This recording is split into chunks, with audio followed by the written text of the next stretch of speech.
La evangelización. Como toda la iglesia habla de Jesús. Por J. Max Dals. Capítulo 4.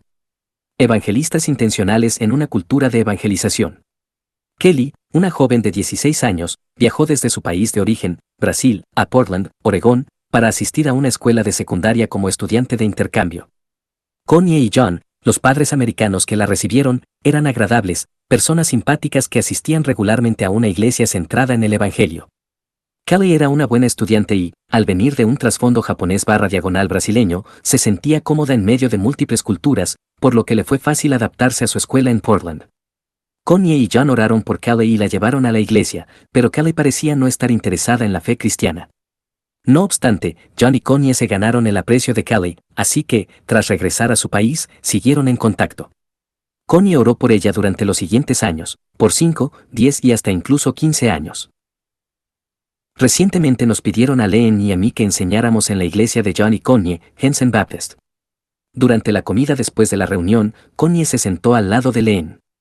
Hace mucho, le dijo Connie a Leen, recibimos a una estudiante de intercambio llamada Kelly, quien es ahora una azafata en Emirates Airlines. Es una joven muy dulce. Aunque Kelly era ahora una mujer adulta. Vive en Dubái. ¿Crees que podrías contactar con ella? Está pasando un tiempo de soledad porque acaba de terminar su relación con su novio. Leen estaba encantada con la oportunidad de contactar con Kelly, pero iban a pasar varias semanas hasta que regresáramos a nuestra casa en Dubái. Así que Connie y Leen escribieron a Kelly contándole acerca de nuestra iglesia, Redeem. Siguiendo el consejo de Connie, Kelly fue a Redeem antes de que Leen regresara a Dubái. Cuando Kelly entró a la iglesia, inmediatamente fue recibida por Hetty, de Filipinas, quien dirigía la mesa de bienvenida. Luego Kanta, de la India, la saludó en el puesto de libros. Kelly escuchó al pastor Dave predicar el evangelio y su corazón fue conmovido de un modo extraño. Después, Hetty y Kanta, que no sabían que Kelly era un contacto de nuestros viajes a los Estados Unidos, le invitaron a almorzar.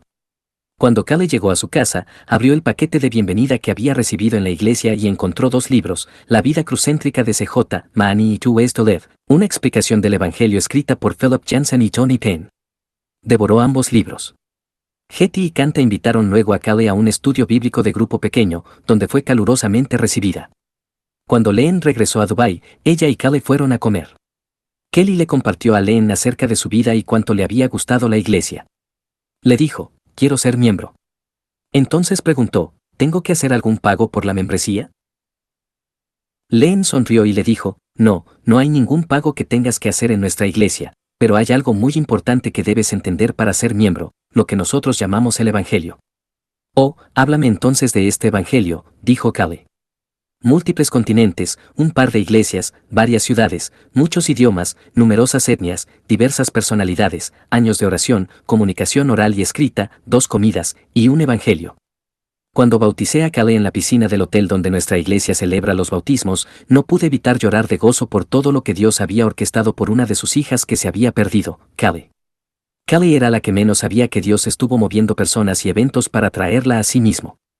Pero ahora lo ve. De hecho, se unió al equipo de bienvenida de la iglesia porque desea expresamente alcanzar a quienes no conocen a Dios.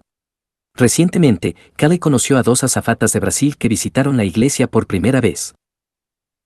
¿Quién sabe cómo Dios ha obrado en sus vidas para traerlas aquí? ¿Quién sabe lo que Dios hará? En una cultura de evangelización, las personas que aman a Jesús trabajan juntas como instrumentos en la gran sinfonía de la obra de Dios. No siempre sabemos cuál será la siguiente melodía, el Espíritu Santo es quien orquesta eso.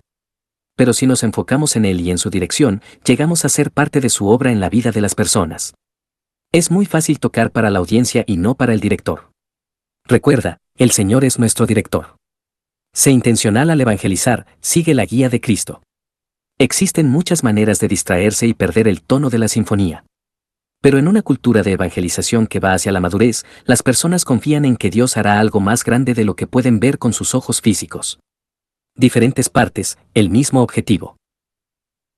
En una cultura de evangelización, instamos a los creyentes a caminar en fe y a estar abiertos para ser parte de la obra de Dios en las personas de su entorno.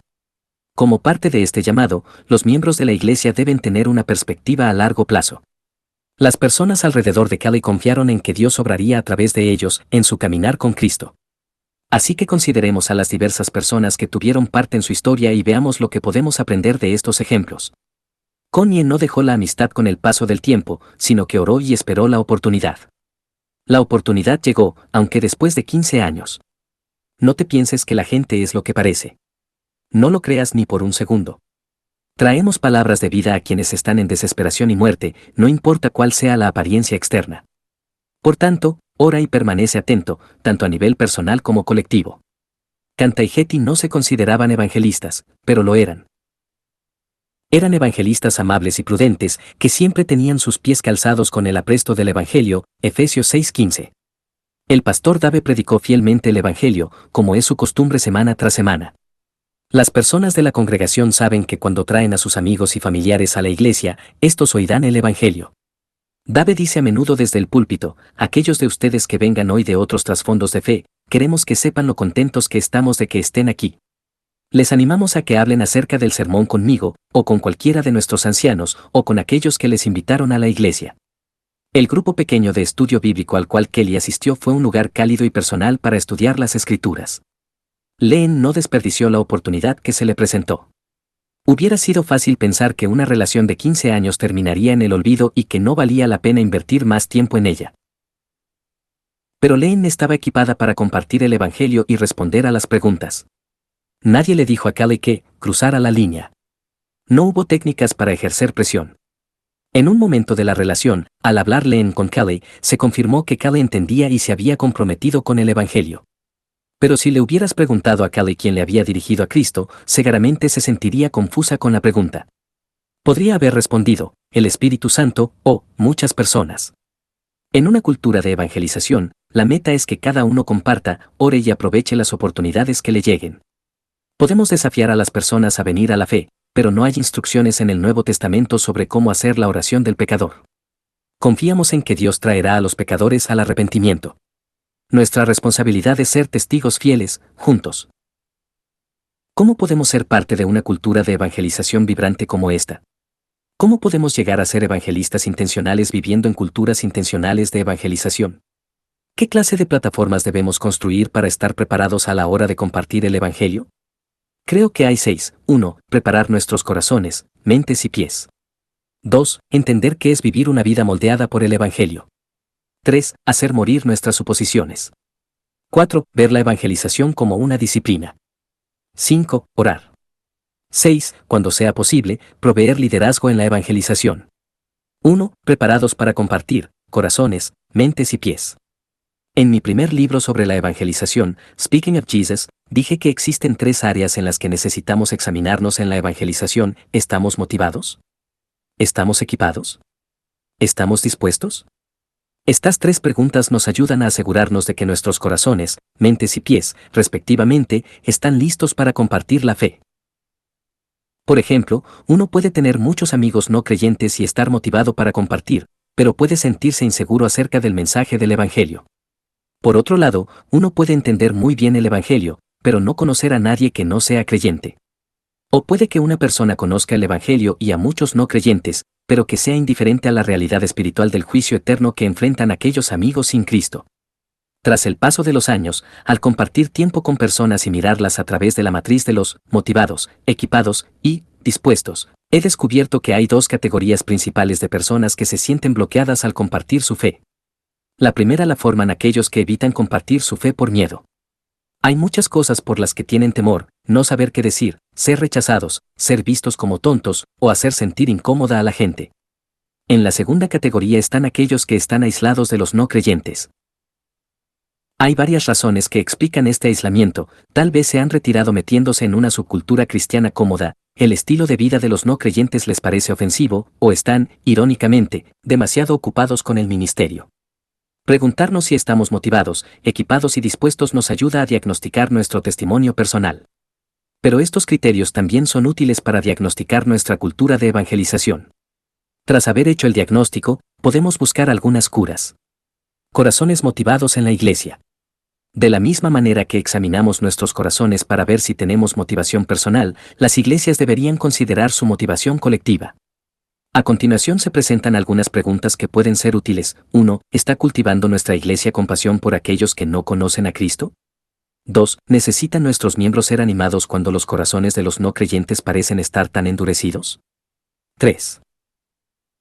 ¿Están convencidos nuestros miembros de que el Evangelio es lo que produce el cambio más grande que el mundo pueda conocer en los corazones, las mentes, las vidas y en la comunidad en general? A veces, involuntariamente, motivamos a las congregaciones con instrumentos inútiles como la culpa. Pero deseamos que los miembros de las iglesias estén motivados por lo que se enseña en la Escritura y que vean su papel como embajadores de Cristo, mediando entre dos facciones en guerra, con el ofrecimiento de la paz y la reconciliación. Mentes equipadas en la iglesia. Las iglesias deben asegurarse también de equipar a sus miembros con el Evangelio. Deben usar sus reuniones para repasar regularmente y pensar sobre el Evangelio a todos los niveles. El Evangelio debería estar presente en nuestras canciones. Mi nuera, Stephanie, me dijo que cantó una canción en su graduación que se canta a menudo en las reuniones de la iglesia, God of the City. La mitad de sus compañeros eran musulmanes, y no tuvieron inconveniente en cantar la canción con gusto. Si personas de otros trasfondos de fe pueden cantar una canción con entusiasmo en una graduación secular de secundaria, podemos estar bien seguros de que no hay evangelio en esa canción. La canción God of the City es una buena canción, ciertamente mejor de lo que está sonando en la cultura pop, pero no contiene el evangelio. Cuando pienso en las letras de algunas canciones que he entonado en la iglesia a través de los años, veo que no había evangelio en ellas tampoco. Por ello agradezco que el líder musical de nuestra iglesia escoja cuidadosamente canciones que se centren en el mensaje de la cruz. Él quiere que el evangelio sea proclamado a través de los cánticos. El evangelio debería estar presente también en toda nuestra predicación. Un pastor, amigo mío, vino a charlar conmigo después de haber predicado en su iglesia. Me contó cómo un anciano había elogiado uno de sus mensajes hace unos meses, el cual fue un desafío para él. Pero luego, el anciano le dijo, mi única preocupación es que no escuché el evangelio. Entonces, mi amigo pastor dijo, quiero hacer por ti lo que él hizo por mí. Mac, me encantó tu sermón. Técnicamente fue sobresaliente. Pero, sabes, no estoy seguro de que alguien hubiese venido a la fe a través de las palabras que dijiste hoy. Mi amigo tenía razón, y estoy muy agradecido por la disposición de este hermano para indicarme mi error. ¿Son nuestros sermones de ayuda para que la gente vea su pecado y el ofrecimiento de redención de Cristo? Hay otras áreas de nuestra vida congregacional que debemos examinar. Nuestras oraciones públicas deberían proclamar que el Evangelio es nuestra fuente de esperanza en medio de las preocupaciones que traemos delante del Señor. Podemos acercarnos a su trono confiadamente porque Jesús es nuestro sumo sacerdote, Hebreos 4:14 al 16. Podemos incluir enseñanza acerca del Evangelio en nuestras clases dominicales, en las entrevistas para la membresía y en nuestros grupos de discipulado. Podemos desafiar a los miembros de la iglesia a que aprendan un bosquejo básico que explique el Evangelio y podemos enseñarles cómo compartir sus testimonios. Podemos recomendarles libros y folletos que expliquen el Evangelio, publicaciones que los creyentes deberían leer por sí mismos o, mejor aún, con no creyentes. Estas cosas no son difíciles de hacer, pero son fáciles de olvidar. Para equipar a las congregaciones es importante que el Evangelio esté presente en todos los aspectos de la vida de la iglesia. Pies dispuestos en la iglesia. Las iglesias pueden saber si tienen disposición, colectivamente hablando, para los no creyentes simplemente preguntándose si en sus reuniones los no creyentes son bienvenidos. Aquí debemos tener cuidado. Es fácil pasar de ser una iglesia hospitalaria a ser una iglesia que tira por la borda el Evangelio en su deseo de ser amigable. Desafortunadamente, muchas iglesias caen en esta herejía cuando su preocupación principal son los no creyentes en lugar de la fidelidad al Evangelio. La ruta más rápida para llegar a la herejía y al error es una evangelización relevante. Las buenas intenciones que intentan acomodar a la iglesia para las necesidades del hombre y no para la gloria de Dios provocan la muerte de las iglesias bíblicas. La iglesia está llamada a ser una comunidad centrada en la cruz, enfocada en el Evangelio y en dar gloria a Dios para la alabanza de Cristo. No podemos olvidar que el objetivo de la iglesia es Jesús, el Cristo, no los inconversos y su comodidad. El antiguo movimiento que promovía que las iglesias debían ser sensibles, y sus reemplazos modernos, intercambian el orden, las iglesias son llamadas a concentrarse en Dios, mientras que los individuos son llamados a ser sensibles a los inconversos. Entonces, ¿estamos animándonos unos a otros individualmente para prestar atención a los no creyentes que asisten a nuestras reuniones? ¿Estamos preparados para darles la bienvenida y ayudarles a entender lo que es una reunión de adoración cristiana? ¿Estamos construyendo amistades para compartir intencionalmente el Evangelio? Es muy fácil y peligroso suponer que todos en la iglesia son cristianos. Tener disposición no solo consiste en mover nuestros pies para estar con los no creyentes, sino que tenemos que examinar la actitud de la mente. Nuestra tendencia es eliminar a las personas de nuestras mentes. Suponemos que algunos amigos nunca estarían interesados en el cristianismo, colegas que parecen demasiado pecadores, que se pasaron de la raya, o familiares que dicen que es mejor no hablar de tu religión. Cuando comienzo a pensar de esta manera, necesito amigos que me recuerden que ningún corazón es demasiado duro para el Espíritu Santo. Por tanto, en una cultura de evangelización, debemos pensar cuidadosamente acerca de tres cosas: cómo motivamos nuestros corazones, cómo equipamos nuestras mentes y cómo movemos nuestros pies para la acción. 2. Nuestra cosmovisión del Evangelio, la centralidad del Evangelio. Las iglesias deben ver el Evangelio como una forma de vida. La centralidad del Evangelio es crucial en una cultura de evangelización. Pablo, el humilde apóstol principiante, necesitó valentía para reprender al apóstol Pedro, pilar de la iglesia en aquel entonces, Gálatas 2:11 al 14. Pedro, al fin y al cabo, había caminado con Jesús por 3 años en Palestina. Había predicado el mensaje de la gracia en Hechos 2 para abrir las puertas de la primera iglesia. Había confrontado el Sanedrín, la misma corte que había condenado a Cristo a la muerte pocas semanas antes. Pero en Gálatas, Pablo nos dice que el temor al hombre hizo tropezar a Pedro, quien se estaba deslizando hacia la ley, olvidando que la gracia de Dios se había extendido a todos. El asunto, a primera vista, era la mesa donde comían, pero Pablo vio el significado más profundo. Las acciones de Pedro estaban contradiciendo la justificación solamente por gracia. Esta escena en Gálatas es importante porque ayuda a los cristianos a entender la gracia que Dios nos mostró en Cristo. Pablo incluso dice en Gálatas 2:5 que esta disputa familiar entre Pedro y él preservó el Evangelio. Pablo usa una frase muy útil para entender cómo podemos mantener nuestras vidas enfocadas en el Evangelio. Pablo dice que Pedro no andaba rectamente conforme a la verdad del Evangelio, Gálatas 2:14. Esta pequeña frase abre para nosotros una perspectiva completamente nueva acerca del Evangelio. Nos dice que el Evangelio no es solo un mensaje de salvación, sino una manera de vivir. Me he dado cuenta de que cuando vivimos el Evangelio, compartir el Evangelio se convierte en parte de nuestras vidas. Sin embargo, vivir el Evangelio no es lo mismo que tener una vida moral. Hay similitud en la superficie. Tal vez por esta razón el apóstol Pedro estaba confundido. Pero intentar vivir una vida moral es imposible. Vivir el Evangelio es un regalo de Dios. ¿Cómo vivir el Evangelio? Decir que deberíamos vivir el Evangelio y saber cómo hacerlo son dos cosas diferentes. Afortunadamente, la Biblia nos dice cómo hacerlo. El Nuevo Testamento a menudo toma un tema del Evangelio y lo aplica a nuestras vidas. Algunos argumentan que todo lo que Pablo hace es una aplicación del Evangelio. Esta es una manera justa de entender las cartas de Pablo: predica el Evangelio y luego habla de las implicaciones del Evangelio en nuestras vidas. Una implicación no es el mensaje del Evangelio en sí mismo, sino algo que fluye del Evangelio.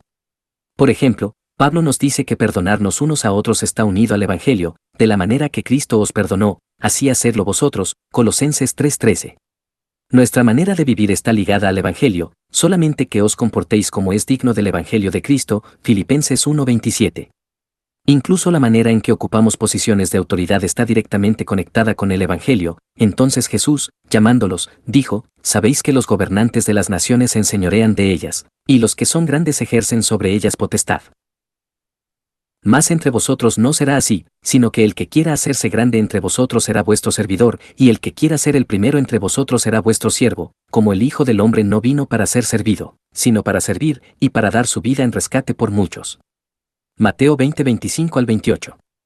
Así que, para los cristianos, la manera en la que perdonamos, vivimos, trabajamos, lideramos y, verdaderamente, todo lo que hacemos en nuestra vida, debería estar arraigado en el Evangelio. ¿Qué tiene esto que ver con una cultura de evangelización? Bueno, tiene todo que ver. Entender el Evangelio como una forma de vida implica que debemos asegurarnos de alinear nuestras vidas con el Evangelio en todos los aspectos. Esto ayuda a que el Evangelio salga de nosotros, ya sea que estemos con creyentes o no creyentes. Si vivimos vidas centradas en el Evangelio, compartiremos el Evangelio. Si los miembros de nuestras congregaciones saben cómo aplicar el Evangelio a toda su vida, entonces veremos la explosión de una evangelización centrada en el Evangelio. 3. Matando nuestras suposiciones. Suponer el Evangelio es mortal. Digo esto de la forma más clara y franca que puedo. Cuando suponemos el Evangelio, empezamos a pensar que todo el que aparece en la iglesia es cristiano. Aunque pueda parecer extraño, muchas personas en las iglesias se comportan como si esto fuese cierto. Esta mala suposición nos lleva a la siguiente: no hay necesidad de compartir, enseñar o predicar el Evangelio. Con el paso del tiempo, la confusión acerca del Evangelio empieza a crecer, las acciones externas se confunden con la fe cristiana genuina. La moralidad se convierte en una expectativa y no en una respuesta fruto del amor. La cruz se trata meramente como un ejemplo, no el lugar donde la ira y el amor de Dios se juntaron de un modo único. Al final, todo el Evangelio termina perdiéndose. Esto es una farsa en la comunidad cristiana. Por esto Pablo instruyó a Timoteo para que protegiera el Evangelio y lo pasara a otros con cuidado. Sabía que el Evangelio podía perderse. No dejes que tus suposiciones maten el testimonio de tu comunidad, mátalas ahora. Si estás aburrido del Evangelio, debes examinar en profundidad el pecado de tu corazón. Incluso algo más serio, si el Evangelio no impacta tu corazón, examina y ve si estás convertido de verdad. Andrei vino a nuestra congregación cuando era un estudiante universitario de segundo año. Era tentador involucrarlo en el liderazgo porque tenía mucha experiencia en el ministerio. Había sido líder en su grupo de jóvenes y los chicos le amaban. Tenía talento con la guitarra. Era atractivo, guapo y, en general, un buen chico. Como hijo de pastor, conocía el lenguaje cristiano y los versículos bíblicos que le resultaban útiles. Bueno, los versos le sirvieron hasta que empezamos a hacer un estudio bíblico en profundidad.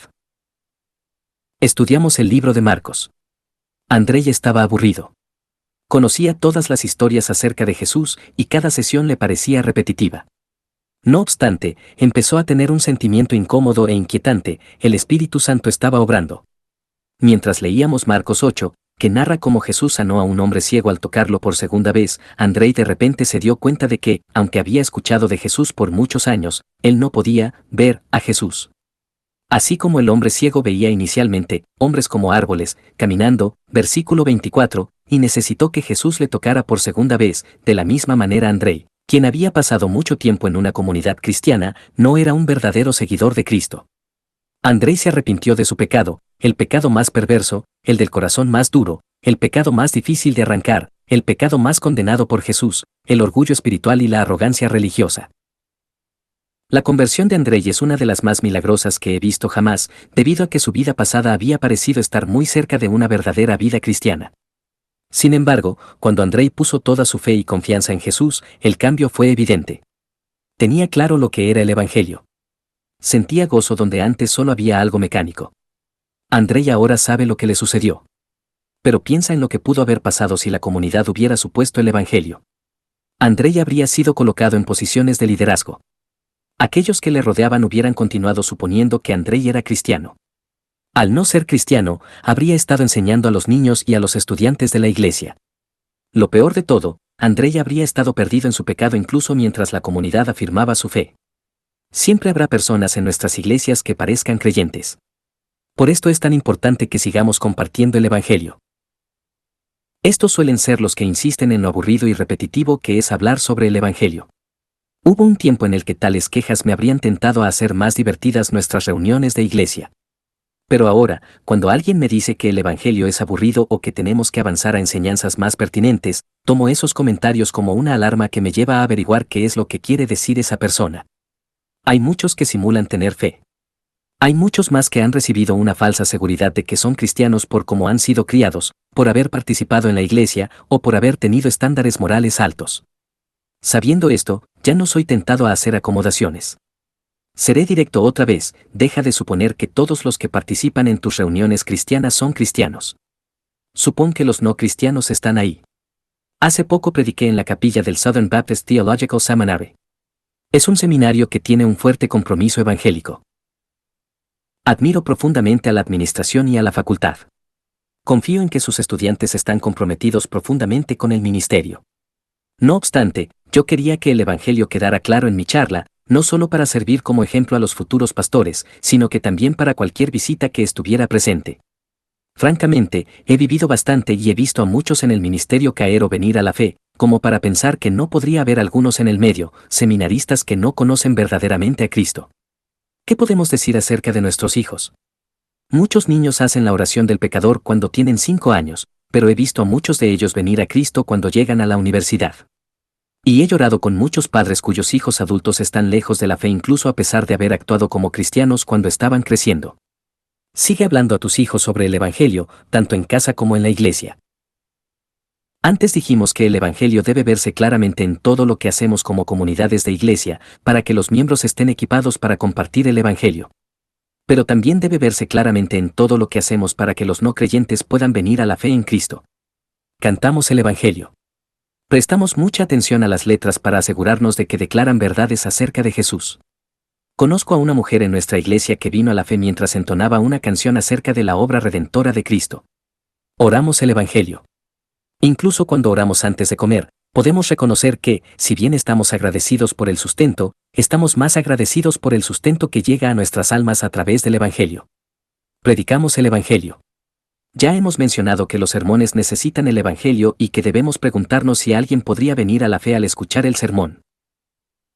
Pero, ¿animamos a las personas a que hablen sobre el sermón después de la reunión por si tienen preguntas? Estuve en una reunión familiar en la que el padre dijo, bueno, escuchad todos, quiero oír algo que haya sido de ánimo para vosotros relacionado con el sermón de hoy. Necesitamos que esto se haga más a menudo. Busca el Evangelio en tus estudios bíblicos. Está ahí, en el texto. Confía en Jesús cuando dice que todas las escrituras apuntan a Él, Lucas 24:27. Nunca supongas que todos conocen la buena noticia acerca de Jesucristo. Muchas personas entran y salen de las iglesias sin escuchar este mensaje. No corramos este riesgo. 4. La evangelización como una disciplina. Las disciplinas espirituales, como la oración, el estudio de la Biblia y el reunirse como una comunidad de iglesia, son medios de gracia en nuestras vidas. Los cristianos que aprenden estas prácticas desde temprano en su caminar con Cristo crecen en su fe. Dios usa las disciplinas espirituales para nuestra salud espiritual. Crecemos cuando las practicamos. Nuestras vidas cristianas se ven afectadas cuando no lo hacemos. Pero, ¿has pensado alguna vez en la evangelización como una disciplina espiritual? Don Whitney escribió un libro excelente acerca de las disciplinas espirituales. Él me dijo que, hasta donde sabe, su libro es el único que específicamente dice que la evangelización debe ser vista como una disciplina espiritual. A continuación leemos lo que él dice: la evangelización es un resultado natural de la vida cristiana.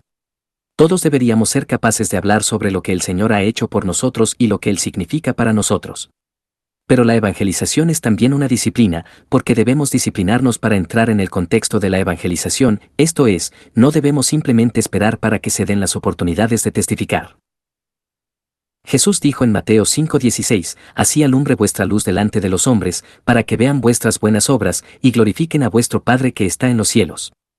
Dejar que nuestra luz alumbre delante de otros significa más que simplemente, no hagas nada que impida que tu luz brille. Piensa en su exhortación de la siguiente manera: procura que brille la luz de las buenas obras en tu vida, que haya evidencia de un cambio que honre a Dios, como algo que irradia de ti. Que empiece. Haz lugar para ello. Más adelante Whitney dice, a menos que nos disciplinemos para la evangelización, es muy fácil poner excusas para nunca compartir el Evangelio con nadie. Whitney cree que la clave para disciplinarnos en la evangelización es planificar, que los cristianos lo pongan de verdad en sus agendas. Dios usa esta disciplina. Quizá no ocurrirá la primera vez que se presente una oportunidad de testificar, pero a medida que nos disciplinamos con el paso del tiempo, llegará un día cuando nos encontremos en una emocionante conversación acerca de Jesús con alguien que no es cristiano, una conversación acerca de su poder salvador y lo que Él puede hacer por aquellos que verdaderamente desean conocerle y recibir su perdón. 5. El lugar de la oración. Me encanta la frase que se atribuye a Charles H. Spurgeon: Señor, salva a los elegidos, y elige a algunos más. Me encanta la oración y la actitud. No sabemos a quién Dios está llamando. Orar para que otros sean salvos nos mantiene conscientes de esto. Oré por mi hermana, Linda, por 20 años, y casi me rindo. Pero Dios, en su misericordia, la atrajo hacia Él. Esto me da esperanza de que otros familiares y amigos por los que he orado durante muchos años puedan aún venir a la fe. Oro frecuentemente de esta forma: Señor, no dejes pasar un año en el que yo no esté directamente implicado en ver a alguien venir a ti en fe. Dios ha sido fiel a esta oración. Si Dios me concede más años en esta tierra, cuando llegue al cielo puede que haya 50 o 60 personas para las que fui un instrumento para venir a la fe. ¡Qué gran gozo sería esto!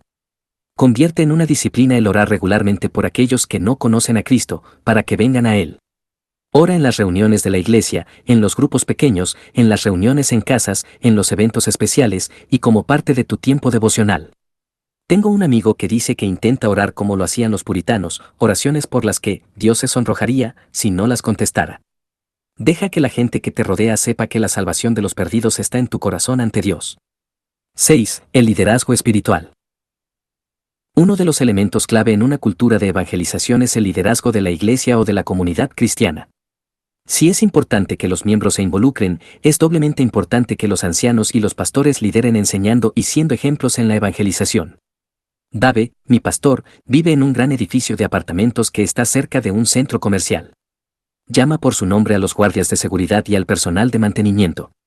Conoce a todos los cajeros del supermercado y a todos los que sirven en el restaurante Tex-Mex, su favorito.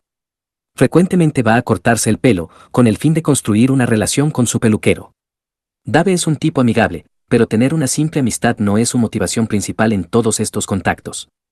Lo que le motiva es su preocupación por la gente y un deseo de hablarles sobre el Evangelio, lo cual hace a menudo.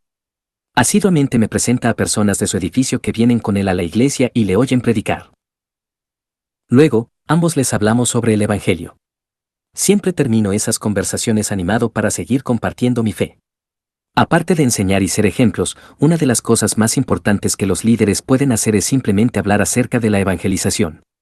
Si eres pastor, es importante que apartes tiempo en las reuniones de personal y de los ancianos para hablar de tus esfuerzos personales para compartir tu fe. Busca maneras de orar y promover la evangelización en otras reuniones de liderazgo en la iglesia. Estaba dirigiendo un seminario sobre evangelización en una iglesia. El pastor me preguntó cuál era, según mi opinión, la parte más útil del entrenamiento para la gente. Dije, simplemente hablar sobre la evangelización es lo más útil. Me miró extrañado. No, le dije, sé lo que estoy diciendo. En verdad no se trata tanto de lo que yo diga, aunque esto es importante. Lo importante es tomarse el tiempo para pensar sobre la evangelización. El hecho que la gente haya dedicado medio día para orar por amigos que no son cristianos y pensar en lo que deben hacer para evangelizar es algo mucho más útil que cualquiera de los puntos de mi charla. El hecho de que tú, como líder en esta iglesia, hayas organizado este seminario es, en cierta manera, la declaración más importante. El pastor Peter regularmente pide a personas de su congregación que compartan acerca de cualquier oportunidad de evangelización que hayan tenido durante la semana pasada. Cuando la gente se dio cuenta de que esto iba a suceder cada semana, no solo comenzaron a venir a las reuniones listos para contar cómo Dios les había usado, sino que también comenzaron a aprovechar las oportunidades que tenían durante la semana. Esta es una manera sencilla de mantener la evangelización como una prioridad en la iglesia. Para que la evangelización sea una prioridad en nuestras iglesias, se necesita un ánimo constante, un entrenamiento permanente y un liderazgo enfocado a largo plazo, como el que Ted y Deb proveen a sus congregaciones. En este capítulo hemos estado mirando algunos preparativos importantes para compartir nuestra fe. Son aspectos esenciales. Pero el objetivo no es solo estar preparados, nuestra meta es tener conversaciones con otros, en las que compartamos las palabras de vida. En nuestro siguiente capítulo daremos ideas para tener estas conversaciones.